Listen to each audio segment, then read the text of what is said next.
तपाईँ नेपालमा कहीँ पनि जानुहोस् त, तपाईँले घुस नआइकन कुनै फाइल कुनै काम भएको कुनै एउटा मन्त्रालय मलाई देखाइदिनुहोस्। हजुर, तपाईँ मालपोत कार्यालयमा जानुहुन्छ कि स्वास्थ्य विभागमा जानुहुन्छ कि स्वास्थ्य मन्त्रालयमा जानुहुन्छ कि अस्पताल दर्ता गर्न जानुहुन्छ कि रिन्यू गर्न जानुहुन्छ कि उद्योग दर्ता गर्न जानुहुन्छ कि एउटा कम्पनी दर्ता गर्न जानुहुन्छ कि कहाँ जाँदाखेरि तपाईँले पैसा नखुवाइकन काम भएको नेपालभित्रको यो राज्यको एउटा संस्था मलाई देखाउनुहोस्, म हेर्न चाहन्छु। त्यस कारणले व्यतिथि सबभन्दा पहिला चरम व्यतिथि पहिला 2% लिडरहरूमा भयो। हेर्नुहोस् 98% मान्छेहरू कति सिट हुनुहुन्छ भित्र सारा सांसद चिन्तित हुनुहुन्छ बिचरा, केही जनताको निम्ति केही गर्न सकियोस् भन्नेमा हुनुहुन्छ।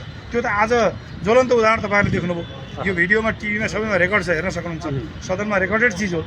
तर 2% मुठीभर मान्छेहरू जो राज्य सत्ताको रियल सञ्चालकहरू छन् ती गैर जिम्मेवार भएको कारणले गर्दाखेरि यो दुर्भाग्य भयो नेपाली जनताका निम्ति। त्यसलाई करेक्सन गर्नुपर्छ हामीले, सडकबाट, सदनबाट, सबै ठाउँबाट, मिडियाबाट, तपाईँहरू जस्तो पत्रकार साथीहरूबाट सबैले हामीले बुलन्द आवाज उठाएर यसलाई चाहिँ घेराबन्दी गरेर यो चाहिँ यो व्यतिथिको अन्त्य गर्नुपर्छ। जस्तो अब यो नयाँ सरकार बन्ने भन्ने सम्भावनालाई कसरी लिनु भएको छ? सरकार त आउँछ जान्छ, केही छैन त्यो। एकाथरी राजावादीले पनि भनेको छ नि हाम्रो सरकार आउँछ, भित्रमा बोल्न पाइन्छ। विपक्षीले भनेको छ अब काङ्ग्रेससँग मिलेर सरकार बनाउने हो भन्ने लोकतन्त्रको ब्युटी नै सबैले बोल्न पाइन्छ। अब यो सरकारको अहिलेको यस्तो छ, सरकारको पर्फर्मेन्स चाहिँ राम्रो छैन, सरकारको पर्फर्मेन्स राम्रो भएको छैन। सन्तुष्ट हुनु न तपाईँ? म सन्तुष्ट, पर्सनली म सन्तुष्ट छैन। धेरै काम गर्न सकिन्थ्यो।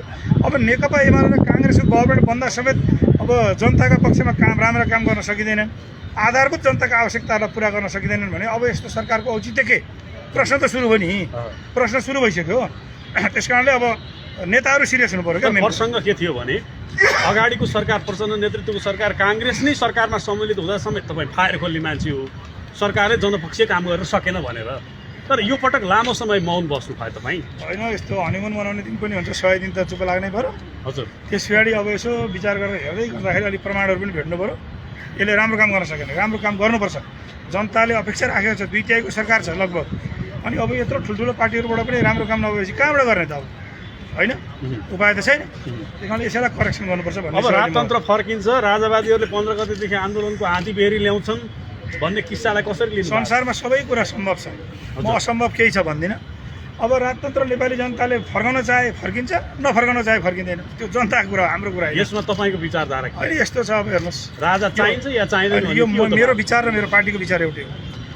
जनताले चाहन्छन् भने हुन्छ, हजुर, चाहन्नन् भने हुन्न।